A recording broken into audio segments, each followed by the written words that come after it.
Hi buddies, welcome back. It's Anne-Sophie and today I'm going to show you how you can update apps on your Motorola Moto G54 5G. Maybe something doesn't run as smoothly anymore, maybe you have some different problems with an app, I don't know. To fix it or to hopefully fix it, you need to go to your Play Store, go to your account and then go to Manage Apps and Device. And now you can see we have 34 updates pending. So we can click on it and then we have an overview of all the apps who are ready for an update. We can say to update all here, see details, and we can also say to update all here, or well, update the app that you would like to update.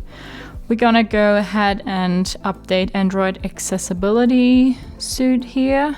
And then when the update is done, the app will just disappear. So that's how you can check for updates for your apps on your Motorola Moto G54 5G. Hope you liked it, hope it helped. If so, thumbs up, share and subscribe, and I hope to see you next time. Bye.